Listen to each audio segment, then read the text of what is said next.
E aí moçada, professor Fabrício Gontijo aqui. Hoje o vídeo não vai falar diretamente sobre o conteúdo de língua portuguesa ou de literatura, mas de uma forma de como reter e memorizar, aprender melhor os conteúdos. Nós vamos falar hoje sobre mapas mentais, como fazer um mapa mental adequado para a sua memória, para buscar facilmente aquilo que você aprendeu, o que são esses mapas mentais. Então é disso que nós vamos falar hoje, ok? Vamos lá! Pessoal, mapa mental nada mais é do que uma forma de organizar o que você aprendeu. Ao invés de você ficar anotando resumo em parágrafos, fazer alguns textos aí enormes, que talvez você não vai nem lembrar facilmente o que você anotou, nós vamos pegar essas informações e colocar e resumir através de frases curtas, de palavras, de desenhos, de cores, algo que quando você olhar, isso venha à sua memória aquilo que você aprendeu. Então, o que você ganha com isso? Agilidade, tempo, você estimula a memória, o raciocínio lógico, tudo vem muito mais fácil. Então, lógico que depois que você aprende e se sente mais confortável a produzir e esquematizar, você vai ver que tudo será mais fácil. Você vai lembrar do conteúdo mais fácil, vai lembrar da matéria mais fácil. Então, os mapas mentais estão a cada dia crescendo aí com os estudantes, não é à toa, né? O mapa mental vem desde a década de 60 por esse cara aí, chamado Tony Buzan. Pode ser dito aí como o inventor dos mapas mentais, né? Ele que revolucionou essa ferramenta aí basicamente. Tony Buzan já vendeu aí milhões de livros em mais de 100 países sobre o uso da aprendizagem, sobre a memória, o uso do cérebro. É até interessante a gente comentar isso sobre a questão do cérebro. Como que o mapa mental funciona? O nosso cérebro ele é dividido aí, o hemisfério esquerdo e o direito. O lado esquerdo é o lado mais técnico, é o lado mais científico, é o lado mais do raciocínio. O lado direito é o lado artístico, o lado emocional, o lado criativo, é o lado aí da música, da fotografia, da pintura. O ideal é nós trabalharmos os dois lados do cérebro, o lado técnico e esse lado artístico. E aí a memória e aí o conteúdo vem facilmente e aquilo que você aprendeu vem facilmente, principalmente na hora da prova. Então como que eu vou fazer isso? Como que eu vou estudar? Primeira coisa é que esse mapa vai te ajudar muito, você vai ganhar tempo, tá? Você vai ganhar tempo e você vai ganhar muito mais conhecimento. Eu já fiz esse teste aí, peguei um mapa mental e a pessoa que não conhecia nada sobre o conteúdo, ela foi lendo através das dicas dos mapas, ela decifrou todo o mapa ali. E ela me falou sobre o conteúdo só com o desenho dos mapas, só com as palavras-chave, só com as frases que ali estavam. Ela falou a matéria toda. Então você vai aprender mais rápido, você vai ter mais conteúdo, em tudo isso em menos tempo. Agilidade, hoje a gente precisa de ser ágil, hoje nós precisamos ganhar tempo e isso vai te ajudar muito. Então isso vai trabalhar bem mais a sua memória, isso vai te ajudar no raciocínio rápido e o conteúdo vem, a aprendizagem vem, aquilo que está na sua memória vem rapidamente.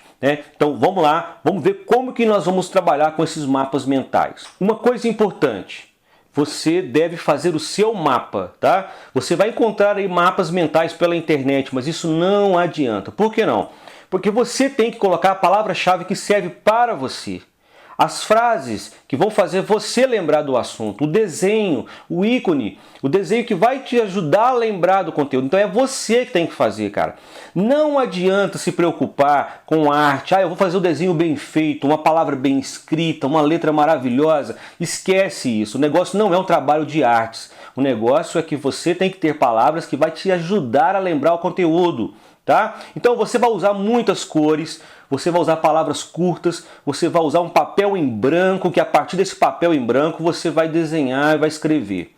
Tá? Então não fique aí pegando mapas mentais dos outros. Você tem que fazer o seu mapa mental. A memória é sua, o aprendizado é seu, o mapa mental tem que ser o seu, beleza? Eu vou gastar muito tempo para fazer esse mapa mental? Não. O tempo tem que ser o mesmo que você fosse fazer um resumo escrito. Tá? Você vai ganhar tempo na hora, depois que você terminou de fazer esse mapa, você faz aquela releitura, você vê que, aprendi, eu sei o que é, eu sei o que eu tenho aqui.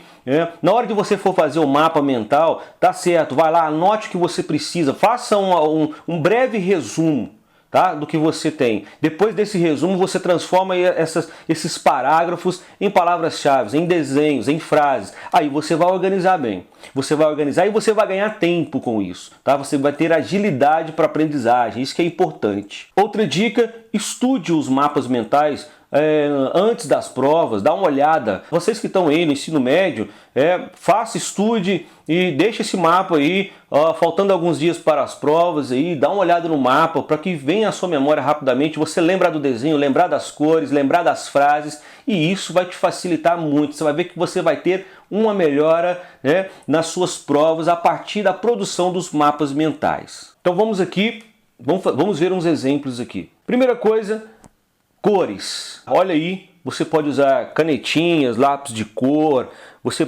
tem que usar muitas cores, tá? Por que cores? Porque isso vai ajudar o lado direito do cérebro. Lembra daquilo que nós conversamos lá sobre o cérebro?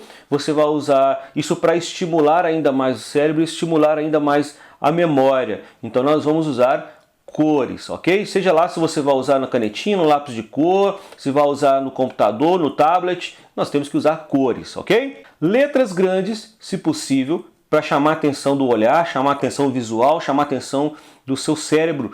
E aí, frases curtas. Você não pode colocar parágrafos, você não pode colocar textos. São frases curtas, essas frases que vão resumir o parágrafo que você se organizou lá atrás, tá? Que você organizou do seu texto. Então, frases, textos, não use textos. Outro ponto aí importante, desenhos. Você tem que desenhar, você tem que produzir algum ícone, alguma coisinha que vai fazer você lembrar do assunto. Então o desenho também é importante, a questão do visual, né, isso chama também a memória, chama também esse aprendizado. Então vamos desenhar, tá? Lembra que eu falei, nada artístico, nada de ficar perdendo tempo com desenhos perfeitos. O negócio tem que ser funcional, beleza? Outra coisa importante é o papel em branco, tá? A4 de preferência, porque se você pega um A3 aí, uma cartolina, você vai escrever coisas demais e o objetivo não é ter textos demais. Lembra sempre disso, frases e palavras curtas. Então a folha A4, você preencheu ali o que precisa. Se há necessidade de um subtópico ali, ter mais informações, faça um novo mapa mental, mas não encha, tá? Não, então se você tem aí essa necessidade de escrever muito, tente sintetizar ao máximo, use uma folha A4 então. Galera, então vamos lá, vamos dar um exemplo rápido aqui de um mapa mental, algumas coisas já deixei prontas, mas para a gente ver aqui como é que vai fazer, como fazer esse mapa mental. Então vamos lá, aqui no centro, eu deixei aqui no centro o tema. Esse tema tem que ser muito bem específico aqui nesse núcleo, né? Coloque sempre também aqui um desenho, um ícone para te ajudar a lembrar. O importante é delimitar bem o tema, tá legal? Depois vem surgindo então os subtemas. Como que vai ser isso? Você vai puxar uma seta para os lados aqui, nós vamos chamar isso aqui de ramificações e vai colocando a próxima informação que você acha isso aí necessário. Cada subtema que você puxar, se possível, faça um desenho também. Acrescente novas ramificações se necessário, mas lembre, sem exagerar, sem produzir textos. Então é simples, o negócio é esse aqui, ó. Organizar as frases, organizar as palavras do jeito que facilite você lembrar depois sobre o que você estudou. Lembre-se que não pode haver excessos. Então, ó, do lado de cá eu vou colocar aqui mais uma setinha, mais uma informação e vou colocar aqui também um desenho, né? Vou colocar aqui uma cruz. Aqui eu posso colocar também algumas palavras, eu acho que é importante nesse assunto. Do lado de cá também vou colocar algumas informações, algumas palavras que são importantes para este assunto aqui, se tratando da literatura de informação. Aqui, ó, vou puxar uma setinha, vou fazer aqui uma bandeirinha de Portugal para lembrar sobre a origem de tudo isso. Bom, tá tudo aqui, né? Bom, galera, então é isso. O assunto é esse, é para dar essa dica para vocês, esse assunto sobre os mapas mentais. Pratique bastante e você vai sentir diferença. Eu tenho toda certeza que você vai sentir diferença quanto ao seu aprendizado, quanto à sua memória. Buscar esses raciocínios aí que serão raciocínios rápidos, ok? Muito obrigado pela atenção mais uma vez. Se você gostou do vídeo, se inscreva lá no nosso canal. Se você ainda não foi inscrito, se você ainda não curtiu a nossa fanpage, vai lá, tá? Tem o nosso site também com todo o conteúdo organizado. E aí tem os links para você acessar e participar conosco aqui do Linguagens com Fabrício. Um abraço, até o próximo vídeo. Valeu! Linguagens com Fabrício.